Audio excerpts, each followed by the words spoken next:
വിനോദസഞ്ചാര സീസണിൽ ഉൾപ്പെടെ മൂന്നാറിൽ അനുഭവപ്പെടുന്ന ഗതാഗത കുരുക്ക് വിനോദസഞ്ചാരികളെയും തദ്ദേശവാസികളെയും ഒരുപോലെ ബാധിക്കുന്ന സാഹചര്യത്തിലാണ് ട്രാഫിക് ഉപദേശക സമിതി യോഗം ചേർന്നത്. മുൻ യോഗത്തിൽ കൈക്കൊണ്ട തീരുമാനങ്ങളുടെ പുരോഗതി വിലയിരുത്തിയ യോഗം ഗതാഗത പ്രശ്നങ്ങൾക്ക് ശാശ്വത പരിഹാരം കണ്ടെത്തുന്നതിനുള്ള വിവിധ നിർദ്ദേശങ്ങൾ ചർച്ച ചെയ്ത് നടപ്പാക്കാൻ തീരുമാനിച്ചു.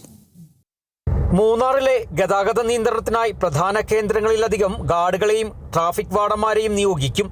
ഇരവികുളം ദേശീയോദ്യാനത്തിലെ രാജമല സന്ദർശിക്കുന്ന സഞ്ചാരികൾക്ക് ടൈം സ്ലോട്ട് അടിസ്ഥാനത്തിൽ ടിക്കറ്റ് നൽകുന്നതിനുള്ള സാധ്യതയും പരിശോധിക്കും.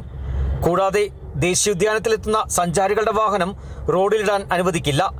മൂന്നാർ ടാറ്റ ഹൈറേഞ്ച് ആശുപത്രിക്ക് സമീപവും ടൗണിലെ വിവിധ ഭാഗങ്ങളിലുമുള്ള അനധികൃത പാർക്കിംഗ് നിയന്ത്രിക്കാൻ അടിയന്തര നടപടി സ്വീകരിക്കും. ദേവികുളം റോഡിൽ നിന്ന് മൂന്നാർ ടൗണിലേക്ക് വൺ വേ സംവിധാനം ഏർപ്പെടുത്തി ടൗണിലെ ഗതാഗതക്കുരുക്ക് കുറയ്ക്കാനും തീരുമാനമായി. ഓട്ടോ ജീപ്പ് സ്റ്റാൻഡുകളിലെ വാഹനങ്ങൾ റോഡിനോട് ചേർന്ന് സമാന്തരമായി മാത്രം പാർക്ക് ചെയ്യുന്നതിനുള്ള നടപടികൾ സ്വീകരിക്കും. ഇക്ക നഗറിലെ ഹോട്ടലുകളിലേക്ക് എത്തുന്ന വാഹനങ്ങൾ റോഡരികിൽ പാർക്ക് ചെയ്യുന്നത് തടയുന്നതിനും കർശന നടപടി ഉണ്ടാകും.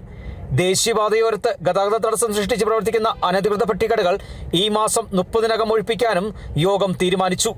മാട്ടുപ്പെട്ടി റോഡിലെ KFDCയുടെ അനധികൃത പാർക്കിങ്ങിനെതിരെയും നടപടി ഉണ്ടാകും. ഗതാഗതക്കുരുക്ക് കുറയ്ക്കാനുള്ള നടപടികൾ വേഗത്തിലാക്കുമെന്നും മൂന്നാർ DYSP ചന്ദ്രകുമാർ S പറഞ്ഞു. അപ്പോൾ അന്ന് തീരുമാനിച്ച 14 കാര്യങ്ങളിൽ പോലീസ് നടപ്പാക്കാൻ പറ്റുന്നത് ഇന്നും നടപ്പാക്കാൻ വേണ്ടി തീരുമാനിച്ചിട്ടുണ്ട്. ഒരു വൺ വേ സംവിധാനവും അതുപോലെ തന്നെ ഈ ഓട്ടോയുടെ പൊസിഷൻ ഹൊറിസോണ്ടലായി നിൽക്കുന്നത് വെർട്ടിക്കലായി ഇടാൻ വേണ്ടി അതിനുവേണ്ടി MVD ഡിപ്പാർട്ട്മെന്റിനെയും ട്രാഫിക് പോലീസിനെയും മൂന്നാർ പോലീസിനെയും ചുമതലപ്പെടുത്തിയിട്ടുണ്ട്. അതുപോലെ നടപ്പാക്കി തുടങ്ങും. പിന്നെ ബാക്കി ഓരോന്നും ഈ പ്രവർത്തനം ഇതിൻ്റെ വിലയിരുത്തിയതിനു ശേഷം അതിൻ്റെ പുരോഗതി അനുസരിച്ച് സ്റ്റെപ്പ് ബൈ സ്റ്റെപ്പായി നടപ്പാക്കാൻ വേണ്ടിയാണ് ഇന്ന് തീരുമാനമെടുത്തത്. തീരുമാനങ്ങളെല്ലാം എല്ലാ രാഷ്ട്രീയ പാർട്ടികളും അനുഭവപൂർവ്വം പരിഗണിക്കുകയും എല്ലാവരുടെയും ഐകകണ്ഠേനമായ തീരുമാനപ്രകാരം ഇത് നടപ്പാക്കാൻ തീരുമാനിക്കുകയും ചെയ്തിട്ടുണ്ട്.